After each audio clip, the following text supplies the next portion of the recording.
Hi, everybody. This is our second to the last lecture and a follow up from the Cold War lecture. So, we're moving into a new world order since 1975. The late Cold War and collapse of the Soviet Union is where I'll start, 1975 to 1991. We're also going to call this period post Vietnam era. If you remember from last time, I talked about how South Vietnam fell to North Vietnam and became part of the communist nation. There was also the resignation of Richard Nixon due to the Watergate scandal, which basically is Nixon had the Democratic Party's headquarters wiretapped, meaning he was listening in on the phone calls. And so he resigns. Organization of Petroleum Exporting Countries, known as OPEC, and basically a bunch of countries got together from the Middle East and from a few from other places, and they increased their prices greatly. Stagnation of the 1970s was slow growth and inflation, and then the Iranian hostage situation in 1979. So Iran has had a Shah who was really friendly with Americans and American businesses, and so that there was an Islamic revolution. In other words, people believed that Iran had become too westernized, and so Islamic fundamentalists got together, had a revolution, and were successful. A group of Iranian students seized the American embassy and held 52 American diplomats for 444 days. And this happened during the Jimmy Carter administration, and it undermined his foreign policy. And the day that Ronald Reagan was elected, the hostages were released. So that made, kind of was a stain on Carter's administration. On the right is a political cartoon saying OPEC oil, it gets into everything. And then the cabinets are like foreign policy, transportation, inflation. Here's some images from the Iranian hostage crisis on television. Over on the left is at a protest, and it says, "Deport all Iranians, get the hell out of my country." So you want to think about, have you heard rhetoric like this? Does this still happen? So the U.S. turns to conservatism, and this was because there was a backlash against the so-called liberal excesses of the 60s and 70s. And so Ronald Reagan, who was elected, he served 1981 to 1989, and he refused to follow détente policy, diplomacy, and this is where there was a period of relaxation. Instead, he was very vocal and anti-communist, very patriotic and nationalistic tone, and this is in conjunction with increased military spending and the military buildup, which we're going to call the military-industrial complex, as well as weapons training, to people in other countries. He promised to restore American confidence and power, and he hoped to make government smaller. He believed that government was too big as it expanded its roles, specifically in civil rights, social welfare, regulation of financial institutions, and environmental protection. So the UK Prime Minister at the time was Margaret Thatcher. She's known as the Iron Lady, and she was really good friends with Ronald Reagan. In fact, she called him Ronnie. And both of them were similar in their temperament, outlook, and how they viewed the world stage. And she did attend his funeral in 2003, and she said to Ronnie, "Well done, thou good and faithful servant." There's a movie called called Iron Lady, if you're interested. Soviet Union, 1964 to 1982. At the time, this was pictured here, Leonid Brezhnev, and he made the Soviet Union relatively stable, but the economy was inefficient, so they were importing a lot of food. There was not enough consumer goods. That's because the under a communist government, the government is saying how much to make, and they cannot, they're not using the law of supply and demand, and so it's not very accurate. There's also a continued focus on military spending and commitments. Again, that's part of that military buildup I was talking about in the previous slides. So the Soviet invasion of Afghanistan is 1979 to 1989. And the reason why the Soviets went to Afghanistan is to help the Afghan communist government fight insurgents called the Mujahideen. And the Mujahideen were backed by the United States and Pakistan. So there was a low standard of living in the Soviet Union, but people did have guaranteed access to employment, education, and healthcare. And there was no freedom of speech or religion. Soviet Union had human rights abuses, and there was a lack of ability to share information, which meant that the USSR fell behind in terms of innovation. Pictured here are Mujahideen in Afghanistan. The word Mujahid means one engaged in a struggle for the sake of Allah or Islam, and you probably heard of jihad before, which is holy war. And on the right is Osama bin Laden, who's pictured there in the center. So a little background, the Afghan communists in 1978 had overthrown a centrist government, and the new communist government was failing and lacked popular support, and so the Soviets invaded to prop up the failing communist state. The US supported the insurgents against the communists, because remember at the time the US said anybody is better than a communist. And so the US supports the Mujahideen, including Osama bin Laden.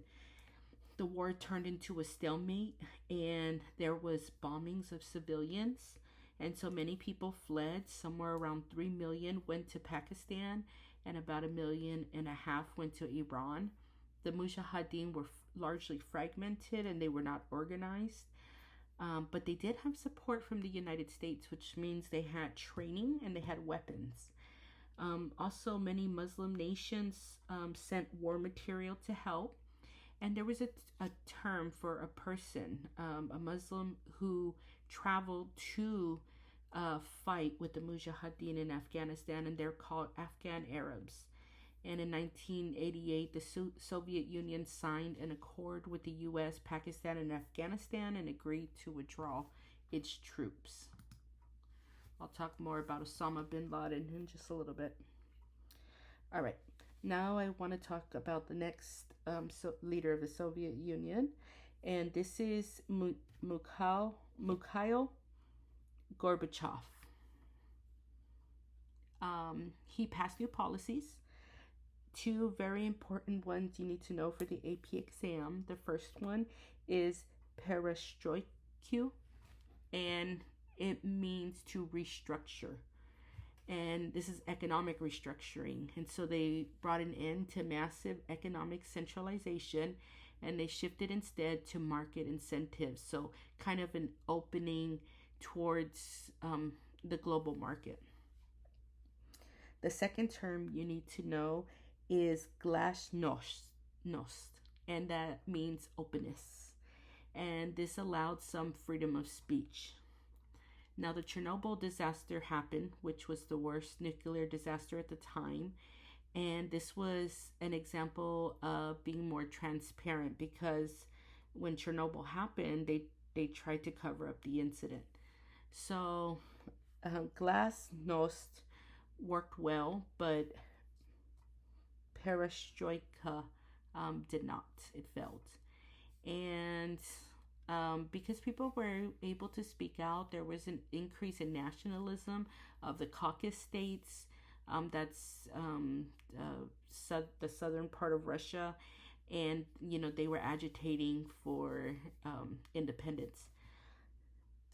So Gorbachev gave the republics of the USSR de facto independence, but not everybody got independence. And so the countries that wanted to stay together created a commonwealth around Moscow. And there was a communist attempted coup In 1991, it was unsuccessful. There were large rallies led by the Communist Party being outlawed, and the Communist Party, was being outlawed by the new government. Here is a newspaper headline declaring death of the Soviet Union. Russia and two republics formed a new commonwealth. And so you can see that these are really big areas. Here's an image from the Chernobyl disaster, the 1986 nuclear meltdown. This was a result of flawed reactor design. So they have to use a lot of water to cool off the reactors. And one thing communist governments do is they cut corners. They try to save money because they don't have money by not, doing what is always safe in order to save, a few dollars. And so that's what happened. Over on the right is an image showing how radiation, the different pathways into humans. So there's revolution in Eastern Europe, including in Poland, where a Catholic Pope, Pope John Paul II, who was extremely popular, and he was from Poland, and so the people in Poland were really, really proud of their Pope. And by 1980, there was a lot of discontent in Poland against the government, and so a trade union was organized to oppose communist control, and about a third of Poland's population joined, and this is known as the Solidarity Movement. This is always on the AP exam, so please study this. The Solidarity leader, his name is Lech Walesa, and he was elected president of Poland in 1989. Czechoslovakia is another country to know. And after the Prague Spring, the rebels continued pushing for a new constitution and environmental regulations. And even with increased rioting, the Soviets did not intervene because, they were having problems of their own. And because of this, there was something called the Velvet Revolution, where Czechoslovakia broke up. And it turned into the Czech Republic, or Czechia, and Slovakia. Romania also had revolution. This one, they were under a brutal dictator, and his name is Nicolae. Let me find his name.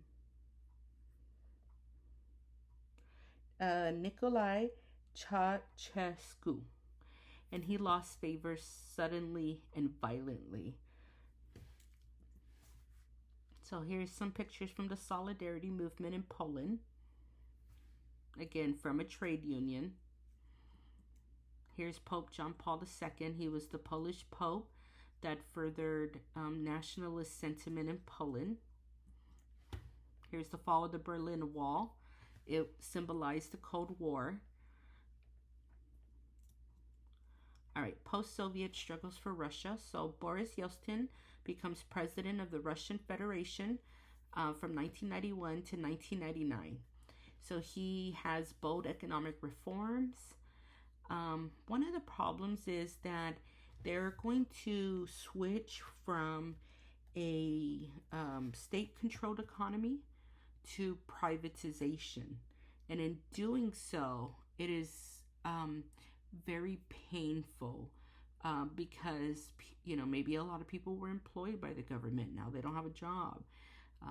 All the industries that the government owns is going to be sold off. And really the only people that could afford are the so-called Russian oligarchs, who were wealthy gangsters. And this kind of creates that image of the Russian gangster. And Russians lost access to all their social benefits that were, free under the Soviet Union. But they did have more access to goods. Unfortunately, they don't have any money to purchase them. There is a lower life expectancy and lower fertility rates. And they also faced issues with separatists in some parts, like in Chechnya, where they were agitating for independence. We call that devolutionary pressure. and they used massive military force against the Chechnya guerrillas who wanted independence. By 1999, Yeltsin grew weak and he passed power to KBG intelligence officer Vladimir Putin. So the Chechen separatists fought two wars with Russia from 94 to 96, and from 1999 to 2009, when Chechen rebels invaded Dagestan to support an insurgency. So you can see on the left the map showing the Caucasus of Russia, and how they border several countries, and all the dotted lines in the center around Chechnya and also Dagestan. Those areas for decades, if not for centuries, have been agitating to leave Russia, and they're right on the border of Russia. On the top right, Russia's holding a summit and they're inviting people, and in the cartoon he says, "Come on in. Sorry about the mess." And there's a pile of bodies that represents the insurgents that have been killed, and the civilians in Chechnya. Life still continues there. So, according to Council on Foreign Relations, Chechens are a large Muslim ethnic group that have lived for centuries in the mountainous North Caucasus region. For the past 200 years, Chechens have resisted Russian rule. And during World War II, Soviet leader Joseph Stalin accused the Chechens of cooperating with the Nazis, and so he forcibly deported the entire population to Kazakhstan and Siberia. Tens of thousands of Chechens died, and the survivors were allowed to return home only after Stalin's death. On the top left, you can see an older person who is walking through a war-torn neighborhood, and on the bottom right, you can see a child playing with toys. So the issue remains unresolved. Since 2000, Russian soldiers routinely patrol the area, so there's tanks, going up and down the streets, and rebels' families are targeted by the Russian government, including abductions and burning down their houses. On the top left, you can see Russia there. It's depicted as a bear, and Putin is telling, Russia, "We need to put our foot down." And Russia says, "Tried that," and he's stepping on a porcupine, and it's labeled Chechnya. So it's kind of a thorn in his foot. So Putin was elected in 2000, and he quickly ended the Chechnya rebellion. He stood up to the United States as well, and he increased state control over the economy and state-controlled media. He achieved stability only by reducing civil rights and democratic ideals. So for the first 10 years in the 90s, Russia went through what we call democratization. It was increasing in democracy. After 2000, Russia begins what we call democratic backsliding. It was going back towards authoritarianism. So the former Soviet states in Central Asia, like Kazakhstan and Uzbekistan, were controlled by former communist officials who presented the states as democratic. So on paper, they looked democratic, but in reality were authoritative. What we call these kinds of countries are illiberal democracies or hybrid democracies. The former Soviet states in Eastern Europe, like Estonia, the Czech Republic, and Poland, transitioned easier to democracy, and East Germany faced a major challenge in trying to reunify and modernize and try to catch up to Western Germany. Here's a map of where Kazakhstan is. All right. Next part of the lecture, I'm going to talk about the late Cold War in Latin America and Africa, both crisis and opportunity. So let's start with Central America. So there's something called the School of the Americas, which is some U.S. military training for Latin American nations. In Nicaragua, the Somoza family and the Sandinistas, the rebels, fought against a corrupted dictatorship. and through the Somosas in 1979. So the Somoza family was in power. Sandinistas are the rebels who fought them. President Reagan supported the Contras, also known as anti-Sandinistas. To protect the revolution, the Sandinistas restricted civil liberties, just like I mentioned how Putin has done to regain order. The Sandinista, the Sandinistas were following Cuba's example and relied on Cuba for support. And in 1989, free elections were held and power was passed peacefully. In Guatemala, there was a lot of violence.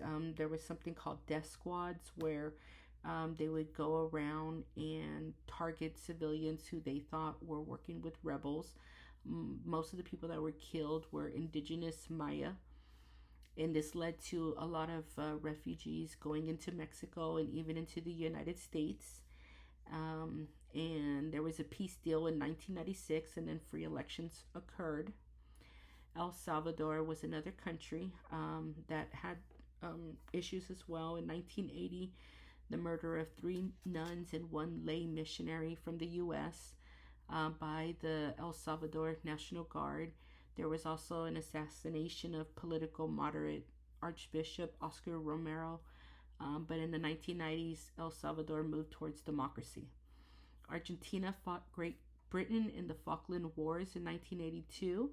They lost. And Brazil and Chile held elections in the 1980s and 1990s as well.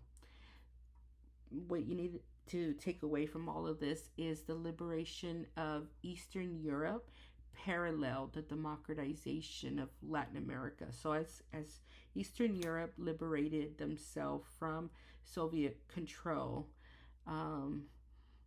what we saw happening at the same time in Latin America is democratization, transitioning to democratic forms of government.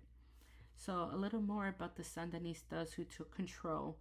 On the map, the Sandinistas are colored red, the areas that they had, and the Contras are shaded in the whatever color that is, a weird yellow green. So on the visual on the right, we talked about the military buildup complex and the increase in training and in weapons as well. So on the left, you see the U.S. Central Intelligence Agency, which is the CIA. They give money, new equipment, and arms to the Contras. And they also give surplus and excess weapons to Israel. Then Israel brokers an arms deal with Iran, and Israel and Iran are enemies, but yet they're brokering deals over weapons. So, would you sell your enemy a weapon? Iran is a political enemy of the United States, and Iran purchased U.S. arms at high prices. And so sometimes globalization mixed with military and weapons, it doesn't make a lot of sense. In South Africa, there are strict segregation under apartheid, which kept Black people in low tracks of education, and they made it illegal for Black people to be in white areas.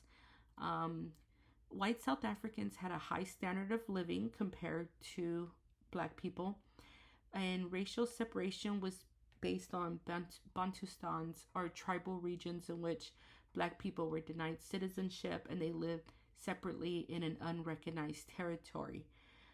There was also the Black consciousness movement, and they found that there was psychological damage of apartheid, and they wanted to increase the self-esteem and identity of what it meant to be a Black South African, and that they are not inferior.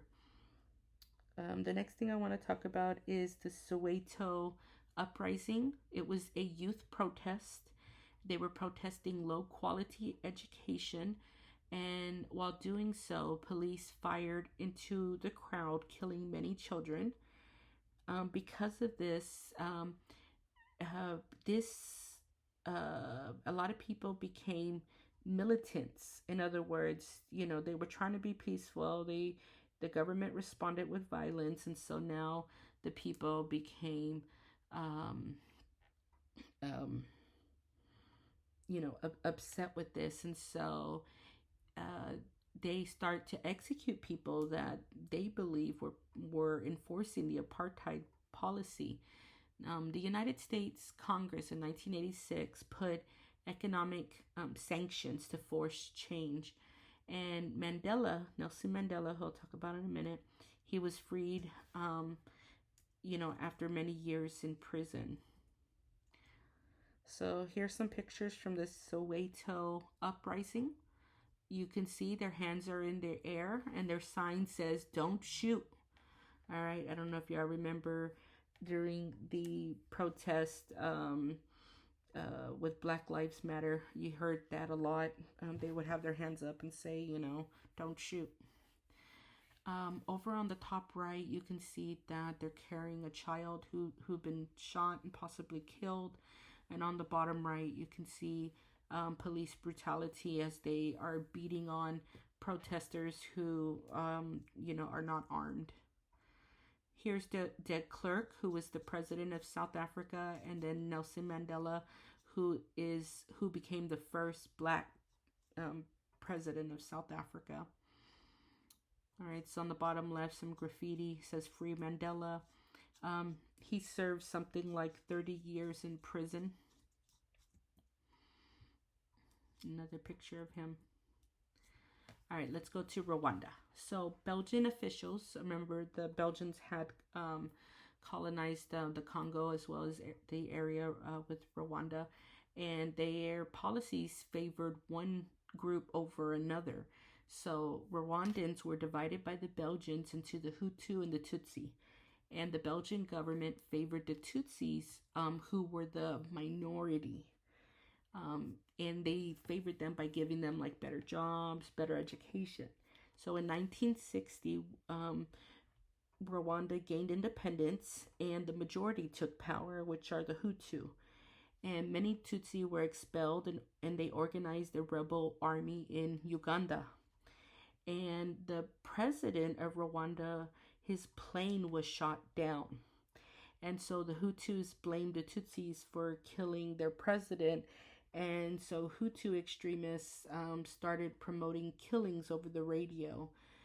The United Nations was unwilling to intervene. Here's a map showing you where is Rwanda. On the top, it shows you you can see that the Hutu greatly outnumber the Tutsi, but the Tutsi were favored at first, and they were the minority. It was minority rule.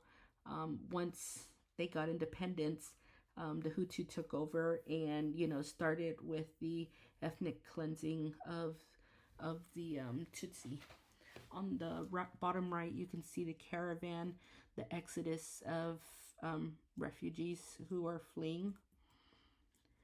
So the Congo, which is called the Democratic Republic of the Congo, conflict spreads to the Congo, and a dictator, his name is Mobutu Sese Seko.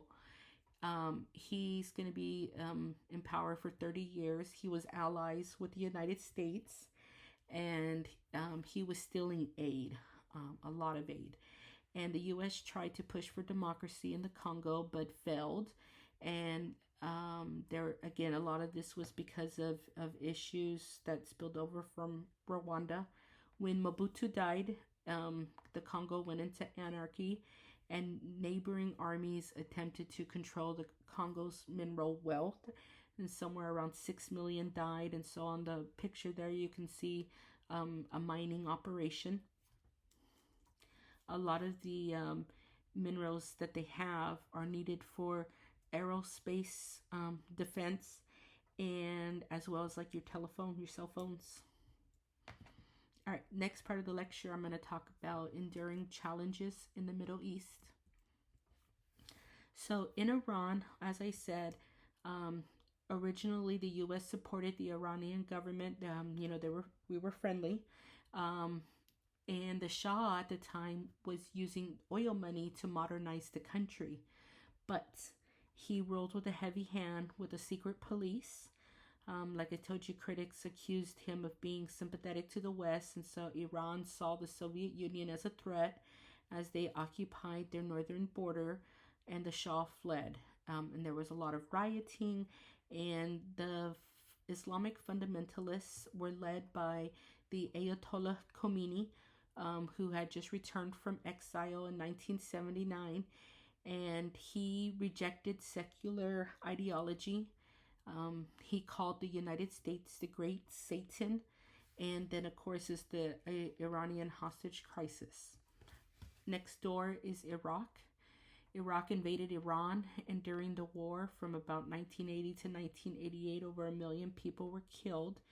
The Iraqi army used chemical weapons against Iranian civilians, and the United States backed Iraq, and this intensified tension.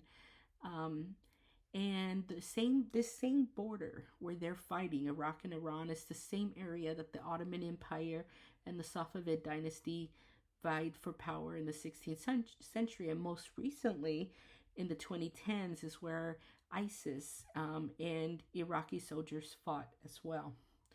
The Iraqi leader, his name was Saddam Hussein. He believed that the U.S. was friendly with him now, and that they wouldn't stop him from invading Kuwait, which is an oil-rich country. And he claimed that the British separated Kuwait from Iraq during the Mandate system, when they redrew the lines after World War I. So Saddam Hussein believed he wouldn't be stopped because he helped the U.S. with the war against Iran. But the U.S. said no, no, no, and this led to the Persian Gulf War in 1991. The U.S. quickly pushed the Iraqi army back to Baghdad, but they were not able to overthrow Saddam Hussein. On the map here, you can see let's start with the shaded colors. So the brown red color are the oil fields, and you can see that they are both on land and water. You can see, if you look at the green and orange line, that's the Iraqi front line. And for the little images, the airplane is our major air bases. The little oil rig is the oil refineries. And the red squares are chemical and biological weapons plants.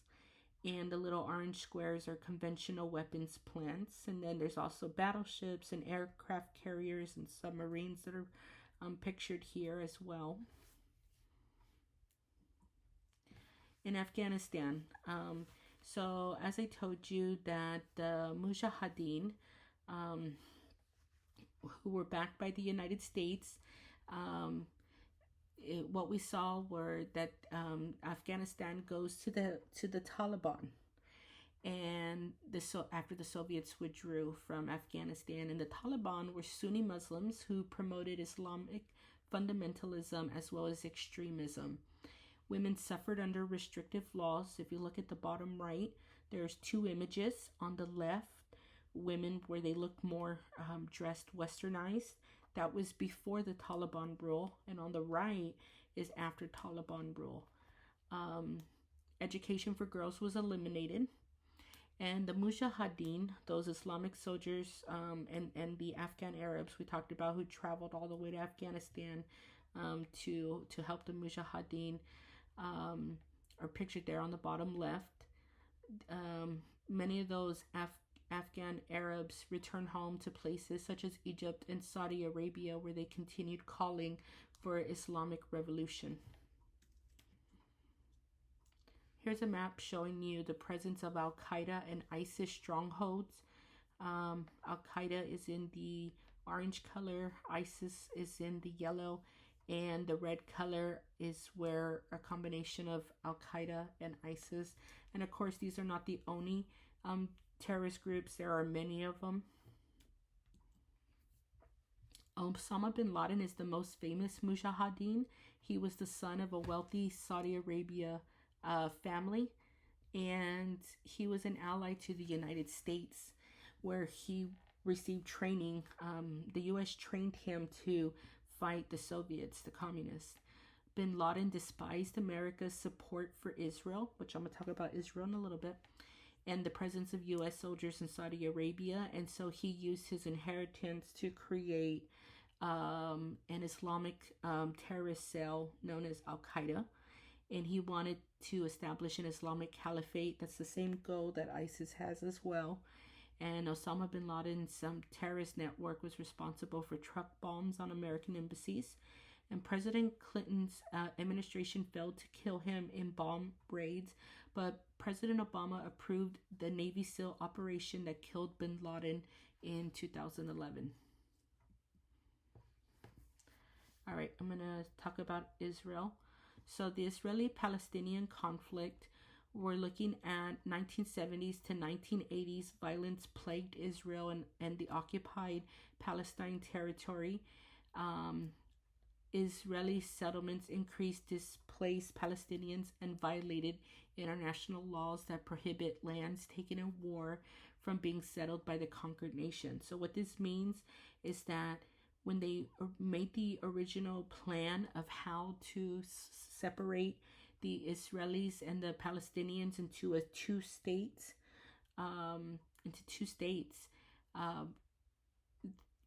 while they're determining where, who gets what, there was not supposed to be any building of settlements or, places to live by the other group. And so people saw that as, an illegal action. So the Palestine Liberation Organization, they believed that they needed to use any means necessary, including violence, to stop the Israeli settlements, and this includes terror attacks.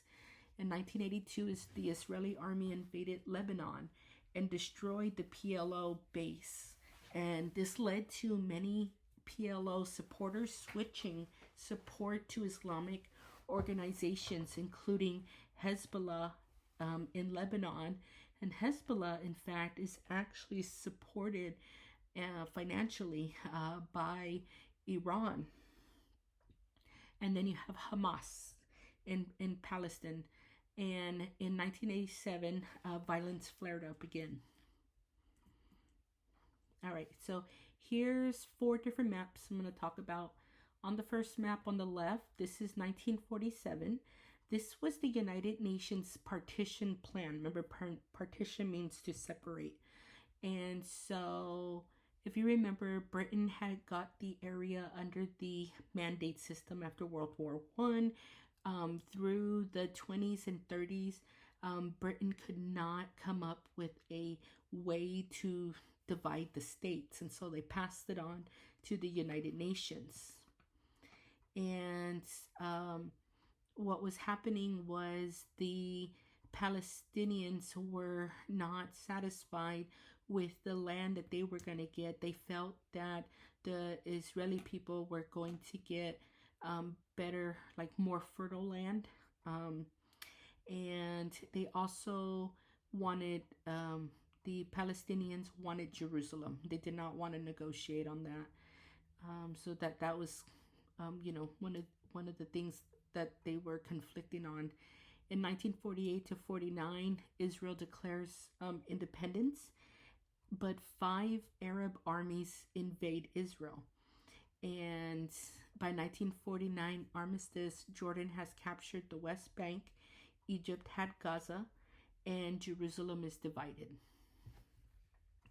You can see in the second map, Gaza is a very small strip of land, at the northernmost border between Egypt and Israel. And then the West Bank is on the border between Israel and Jordan, and it's called the West Bank because the area is on the west side of the Jordan River. In 1967, is known as the Six-Day Wars. Israel, in a preemptive strike against three Arab states, captured Gaza and the Sinai Peninsula from Egypt, and the West Bank from Jordan, and the Golan Heights from Syria, and Arab East Jerusalem. In 2005, there is a withdrawal from Gaza. Israel withdraws unilaterally from Gaza and part of the West Bank, but further withdrawals from Arab land tied to implementation of the Annapolis Peace Plan, providing for a two-state solution. Fast forward to more recently, which I'll talk about in the next lecture. We'll talk about what is the current state, what's happening now with Israel and with the Palestinians. Here are some of the newer settlements that were built in 2017. So there's been a failed peace. Although Europeans and the U.S. tried to find compromise between Israel and the Palestinians through the Oslo Accord, known as a two-state solution, it did not go through. Under President Clinton, they got very, very close to signing and agreeing on a two-state deal. Israel offered Palestine more territory than they previously offered, but Palestinian leader Yasser Arafat declined that because he said, only if we have Jerusalem. The Israeli leader, he also refused to allow right of return of Palestinians who were displaced from their home in the War of 1948. All right, globalization and its discontent. So Asian tigers, this is known as, these are four Asian economies that performed, rapid economic development, and that includes Japan. So after World War II, they were occupied by the United States. They renounced militarism and they adopted an American written constitution.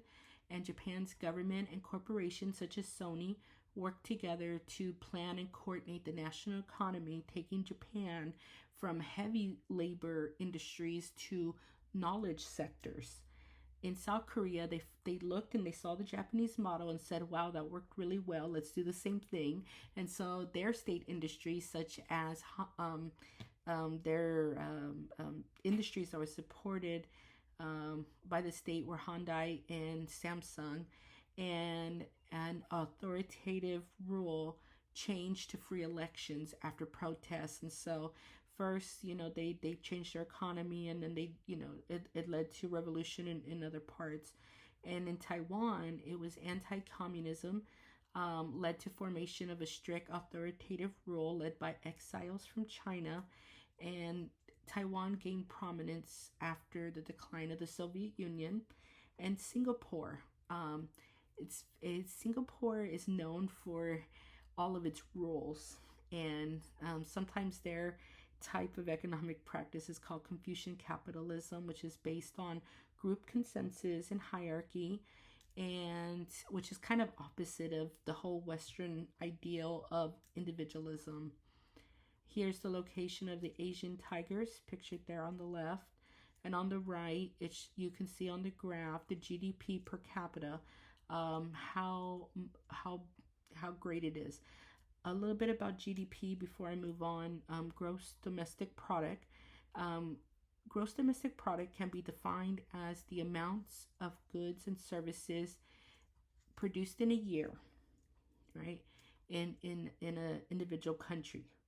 Now, sometimes GDP can be very, very big, but in order for it to be more accurate, you have to look at GDP per capita, because that divides your GDP by your population. And that's more accurate when you compare. All right, moving on to China. Deng Xiaoping, he focused on the four modernizations, which are farming, industry, science, and defense. He granted peasants land to farm, and so there is land redistribution. He developed the industrial sector by inviting foreigners to build manufacturing plants and embracing global capitalism. And since China offered cheap labor, many multinational corporations moved overseas. This means that a lot of jobs left places like Europe and like the United States, and they went to where it was going to be, cheaper labor. Communist Party officials in the Red Army gained economic power by controlling or dominating bank investment as well as shipping lines. However, negative effects include human rights abuses, environmental problems, wage gap between rich and poor, which we're going to call or income disparities, richness of coastal areas compared to the interior. And then here's a couple of graphs showing new economic changes over time. China's success was largely due to political stability and low labor costs. Many industries were dominated by uneducated women and child labor, and low-cost labor led to the demand of even cheaper products, which kept wages low and even lowered wages in some instances. Another tactic that China has been accused of by the U.S. and Western countries is devaluation of its currency. And all of these things together are why you're able to buy things so cheap from China. Here's Hong Kong in the context of East Asia's economic development. And so Hong Kong, you can see in the double red line how well it did, right after it started to increase around the 1950s or so. So Deng Xiaoping, he said it doesn't matter if a cat is black or white so long as it catches mice. And on the top right, he says the United States brags about its political system, but the president says one thing during the election, something else when he takes office, something else at midterm, and something else when he leaves. And on the bottom, a little globalization cartoon. The guy reading the newspaper, state-controlled newspaper, it says Deng Xiaoping dies. It says, you have to admit, Deng Xiaoping made it possible for us to see the fruits of capitalism because he opened up, China to the markets. And on the right, the guy says, yeah, I can see McDonald's from our cell window because of the amount of political prisoners. So now I'm going to talk about the European Union. In the 1980s, there was an idea among Western European leaders to strengthen the European economic community. This was based on the idea of open borders, single currency, no tariffs, and a single market. This was to increase trade. 1992 Treaty of European Union was signed, and the euro began in 1999. Some countries feared that their sovereignty would be overrun by a foreign bureaucracy. That's actually one of the reasons why Britain eventually, the UK eventually left the European Union, because they felt that they were not in complete control. Several countries did not follow the excesses of American capitalism and instead focused on cultural or regional traditions or innovations. For example, Ireland transformed from an agrarian economy to education and technology, and it was called the Celtic Tiger.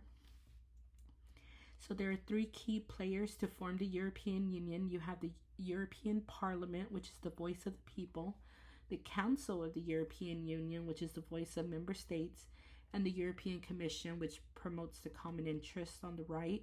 The original members are pictured in purple, so it's mostly Western Europe. In the green color, they joined in 1995, which are a couple of the Scandinavian countries. And then in the, looks like a light coral color, joined in 2004, which is going to be a whole swath of Eastern European countries.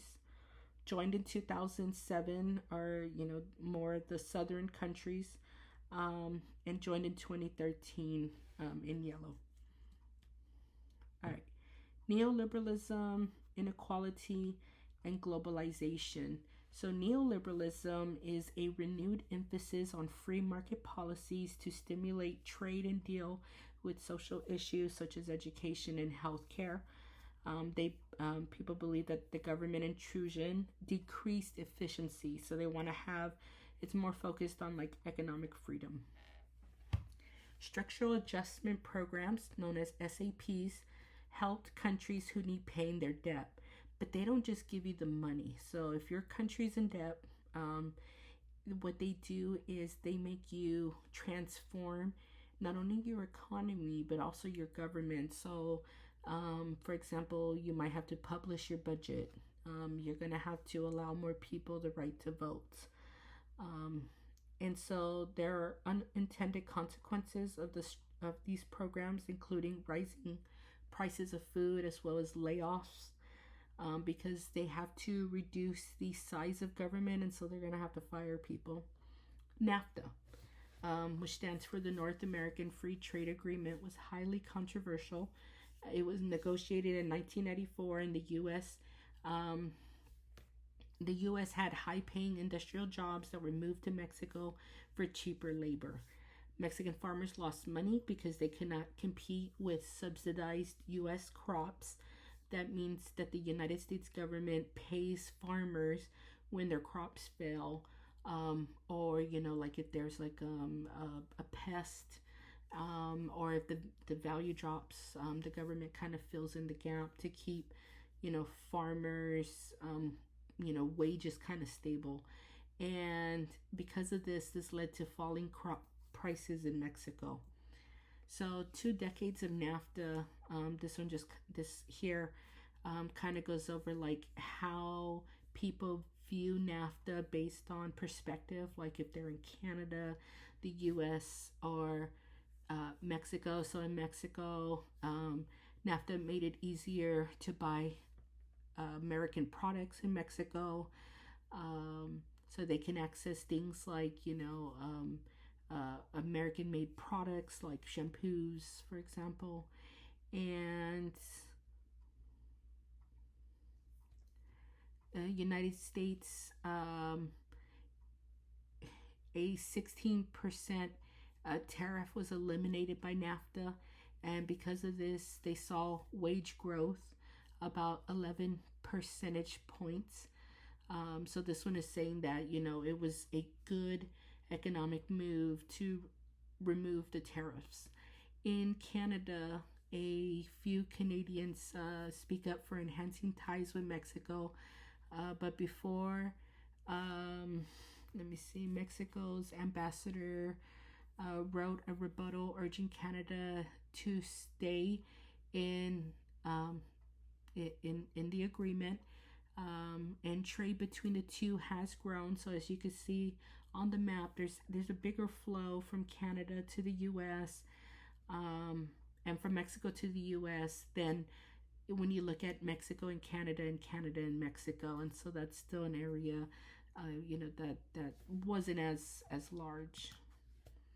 So the Zapatistas, these are rebels in Chiapas. Chiapas is the poorest state in Mexico, and the NAFTA, before they signed it, the U.S. wanted Mexico to remove one of its articles from its constitution, and this article protected communal land. And the reason why the U.S. did not want that is because they felt that would be unfair competition.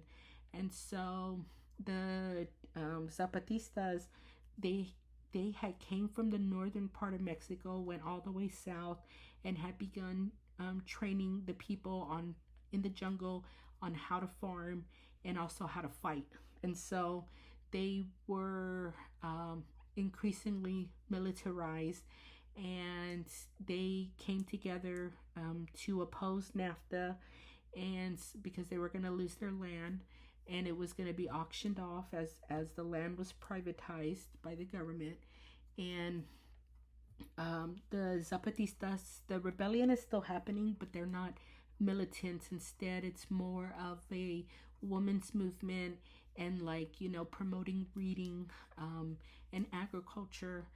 And what happened was, I believe I talked about it in the last lecture about the PRI party and how Mexico was a one party state from 1929 to 2000. And the PRI party, they lost their election. And because of that, they were not targeting the Zapatistas. And so on the left, you can see how the Zapatistas were more militant on the left, and on the right, you can see that it's largely led by women. All right, that's the end of the lecture.